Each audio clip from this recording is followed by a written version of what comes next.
At the heart of Rome's collapse was a disease of ambition. Not ambition to serve, but ambition to rule, at any cost. The Republic had once been a system of checks and balances.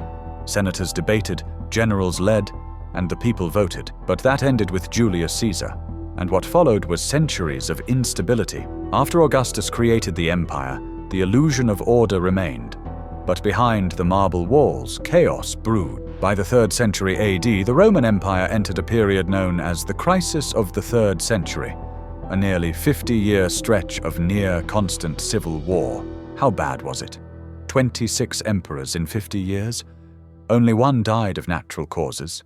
Most were murdered by rivals, bodyguards, or their own troops. The throne was no longer won through merit, it was bought with blood. The Praetorian Guard, the emperor's elite bodyguard, became a king-making mafia. In 193 AD, they literally auctioned off the throne to the highest bidder, Didius Julianus, who ruled for just 66 days before he was beheaded. Imagine living in a time where every year brought a new emperor and another civil war. Generals in Gaul declared themselves Caesar. Governors in the east raised their own armies. Even foreign legions crowned their commanders emperor. Rome was tearing itself apart. With every power struggle, armies were pulled off the borders and into the capital. The Rhine and Danube were left exposed. Barbarians didn't even have to fight. They could just walk in. Meanwhile, senators became irrelevant. Bribes, blackmail, and assassinations replaced governance. And for the average Roman, there was no hope. Food shortages, overtaxation, and roving bandit armies turned the countryside into a nightmare. The emperors didn't rule. They survived. Diocletian finally restored order by ruling like a god-king, splitting the empire in two and demanding divine status. But even that wasn't enough. The message was clear.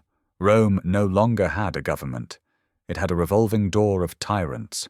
And when rulers care more about survival than stability, empires fall.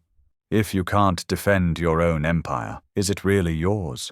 Rome was built by citizen soldiers, men who served with pride because they were defending their homeland. But over time, that changed. As the empire grew, recruitment slowed. Roman citizens no longer wanted to fight endless wars in distant provinces. Military service became a burden, not an honor. So Rome turned to outsiders. Explainer slide, federati. Barbarian tribes paid in land, gold, or titles to fight for Rome.